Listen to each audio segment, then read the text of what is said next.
तो स्वागत है आपका पाठशाला में। तो आज हम देखने वाले हैं कि कैसे हम एक गैल्वेनोमीटर को एमीटर में कन्वर्ट करते हैं। तो फर्स्ट ऑफ ऑल एमीटर किस लिए यूज़ करते हैं? करंट मेजर करने के लिए। तो हम गैल्वेनोमीटर से करंट भी मेजर कर सकते हो और वो हमने देखा भी था। तो बेसिकली जब हम लोग कन्वर्ट करते हैं गैल्वेनोमीटर को एमीटर में, तो उसको हम बेसिकली सीरीज़ में लगाते हैं। To convert a galvanometer into a emitter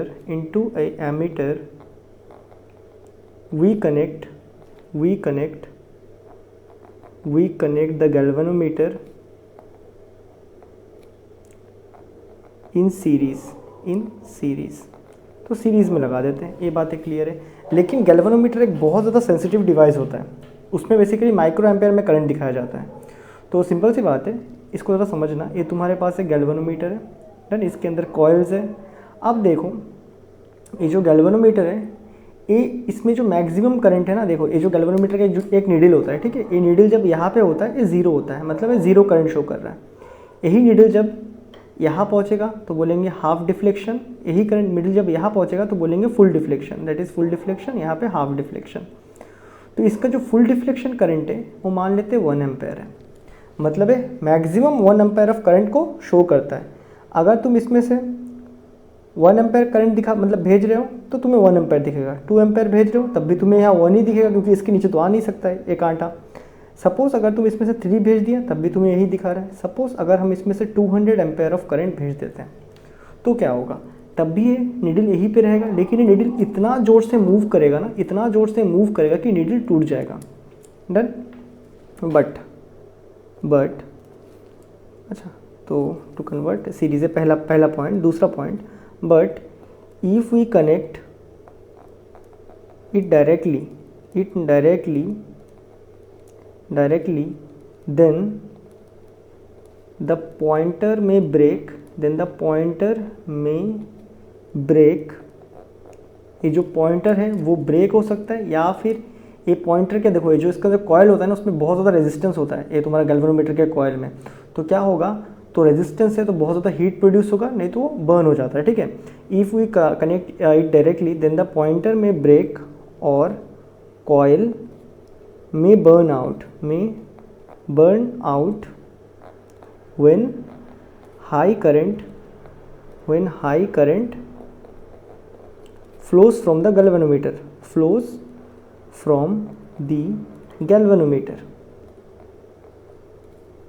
तो ऐसा हो सकता है, अगर बहुत ज़्यादा करंट फ्लो हो गया तो या तो ये पॉइंटर इतना ज़ोर से घूमेगा कि टूट जाएगा, नहीं तो ये कॉयल बर्न हो जाएगा।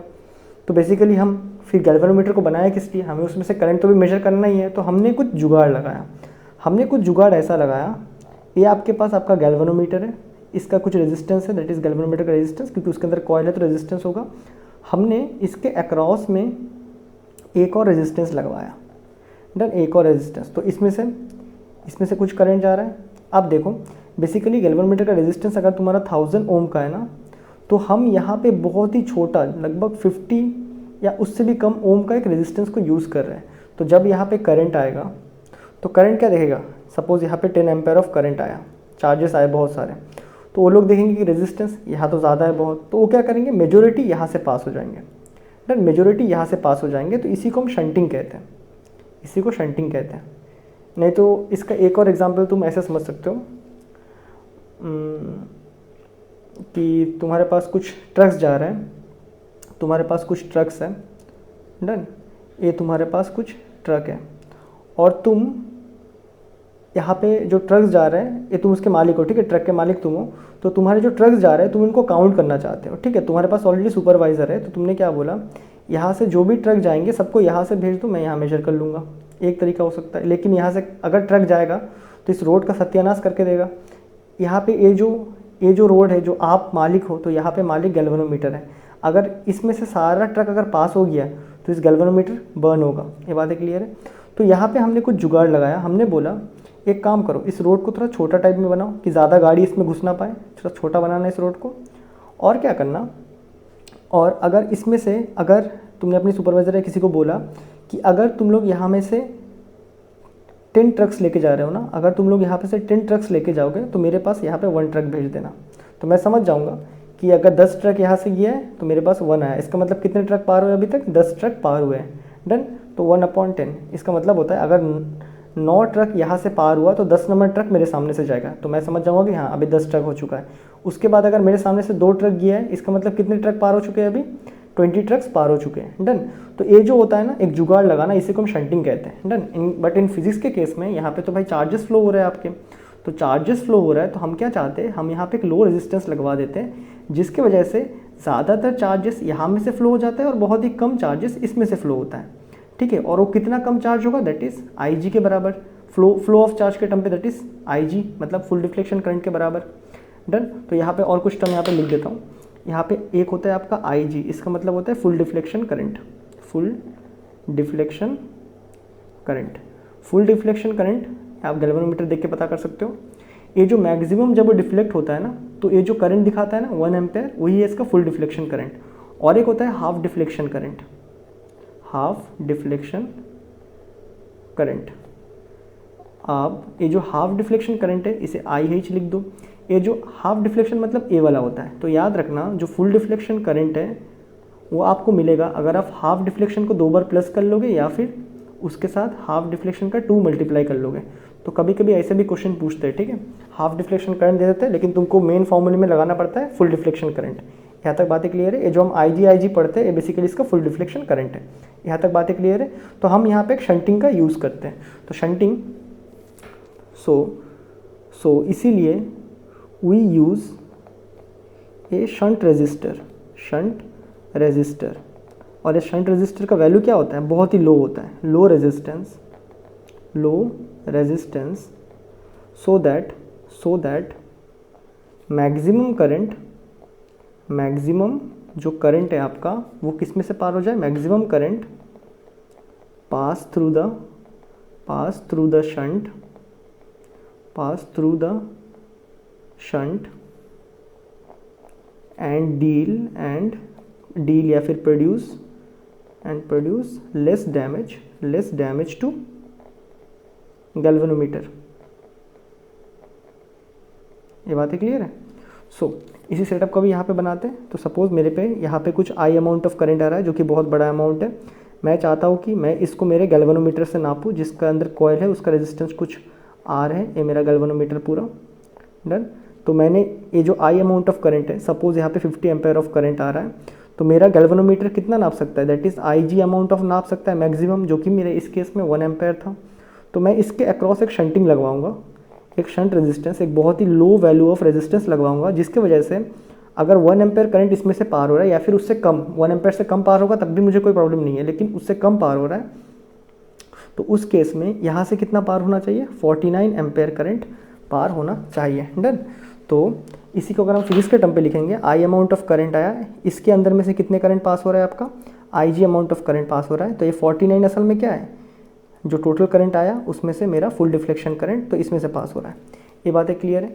अभी हम क्लियरली देख सकते हैं दोनों पॉइंट क्या है, पैरेलल में है, दिख रहा है ना, दोनों रेजिस्टेंस पैरेलल में, एज द शंट रजिस्टर जो कि एक लो वैल्यू रजिस्टर है, शंट रजिस्टर हम खुद से लगाते हैं, ठीक है, एंड गैल्वेनोमीटर का रेजिस्टेंस आर इन पैरेलल, ये दोनों क्या है, पैरेलल है। सो पोटेंशियल अक्रॉस शंट, इसके अक्रॉस में पोटेंशियल किसके बराबर रहेगा, पोटेंशियल अक्रॉस गैल्वेनोमीटर। ये तो हमने पहले भी देखा है, पैरेलल में पोटेंशियल क्या होता है, सेम होता है। तो पोटेंशियल अक्रॉस शंट कितना है आपका, ओम्स लॉ, V = IR, ठीक है। तो ओम्स लॉ लगाएंगे तो पोटेंशियल अक्रॉस शंट में कितना आएगा, दैट इज़ V = I कितना है, I इस बार इसमें से I - IG करंट पास हो रहा है, इंटू R कितना है इसका, दैट इज़ शंट का वैल्यू S बराबर शंट का रेजिस्टेंस, पोटेंशियल अक्रॉस गैल्वेनोमीटर कितना है, दैट इज़ ये भी यहाँ पे I × R ही लगाएंगे, I × R कितना करंट फ्लो हो रहा है, IG amount of current flow हो रहा है, किस में से पार हो रहा है, RG में से हो रहा है। डन है। तो ये होता है कुछ इसका फंडा, ये होता है वो फॉर्मूला। डन। इसको यूज़ करके हम बेसिकली आपसे 2 टाइप के क्वेश्चन पूछते हैं। या तो आपको पूछ देगा कि अगर आप 50 एम्पेयर करंट नापना चाहते हो, देखो पहले पूछ देगा आप नापना चाहते हो 50 एम्पेयर करंट को, आप 50 एम्पेयर करंट मेजर करना चाहते हो, उसके लिए आपके पास एक गैल्वेनोमीटर है जिसका रेजिस्टेंस है लगभग कुछ 500 ओम। डन। आपका फुल डिफ्लेक्शन करंट या फिर हाफ डिफ्लेक्शन करंट गैल्वेनोमीटर का है जाके लेट से 1 एम्पेयर या फिर कभी कभी माइक्रो एम्पेयर दे देंगे, तो बोलेगा कि फिर आप कितने रेजिस्टेंस का कितना अमाउंट का शंट लगाने वाले हो। तो शंट निकालने पूछ रहा है, तो आप आई का वैल्यू यहाँ पुटअप कर देना, आई जी का वैल्यू यहाँ से 1 पुटअप कर देना। एस आपको निकालना है तो इसको रख दोगे, आई जी का वैल्यू यहाँ पे 1, आर जी का वैल्यू 500, फाइनली शंट निकाल लो, तो शंट निकाल के आ जाएगा इस फॉर्मूले से। या फिर दूसरा क्वेश्चन ये पूछता है कि अगर आपके पास शंट मैंने लगा के दिया है 20 ओम का, गैल्वेनोमीटर का रेजिस्टेंस, इस बार बोल रहा है शंट मैंने लगा के दिया 20 ओम का, गैल्वेनोमीटर का रेजिस्टेंस है आपके पास 500 ओम का, डन, और फुल डिफ्लेक्शन करंट मुझे शो कर रहा है जाके 2 एम्पेयर का गैल्वेनोमीटर का फुल डिफ्लेक्शन करंट है। तो आप मुझे बताओ कि इस सर्किट में से फिलहाल कितना करंट दौड़ रहा है। तो आपको इस फॉर्मूले में फिर से बैठाना है, आई जी का वैल्यू 2 रखना होगा, शंट आपको दिया है, अगेन आई जी यहाँ पे 2 डालोगे, आर जी आप 500 डालोगे और फाइनली यहाँ से आप आई निकाल लोगे, डन है। तो बेसिकली कोई भी गैल्वेनोमीटर होता है उसका पीछे में उसका रेजिस्टेंस लिखा होता है कि उस कॉइल में कितना रेजिस्टेंस है, डन। और फुल डिफ्लेक्शन करंट को भी आप वहाँ से देख के पता कर सकते हो, आपके गैल्वेनोमीटर को देख के, नहीं तो आपके क्वेश्चन में दे दिया जाएगा, नहीं तो आप प्रैक्टिकल लैब में उस गैल्वेनोमीटर को देख के पता कर सकते हो। यहाँ तक बातें क्लियर है। तो ये है प्रोसीड्योर कि हम कैसे एमीटर बनाते हैं, मतलब गैल्वेनोमीटर से एमीटर कन्वर्ट करते हैं। तो फर्स्ट ऑफ ऑल हम सीरीज़ में ही लगाएंगे, लेकिन सीरीज़ में अगर ज़्यादा करंट पास हो गया तो गैल्वेनोमीटर का कॉयल जल जाएगा।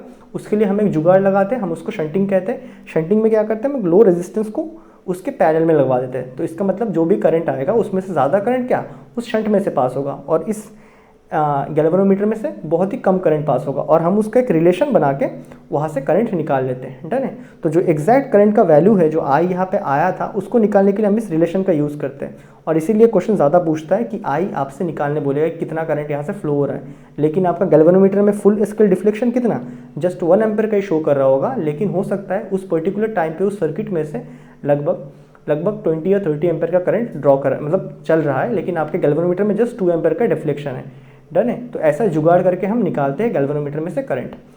तो ये था basically ammeter to galvanometer conversion, और नेक्स्ट वीडियो में हम करने वाले वोल्ट मीटर का कन्वर्शन, वो भी एमीटर वो भी गैल्वेनोमीटर से। तो मैं मिलता हूँ आपसे नेक्स्ट वीडियो में, तब तक के लिए गुड बाय।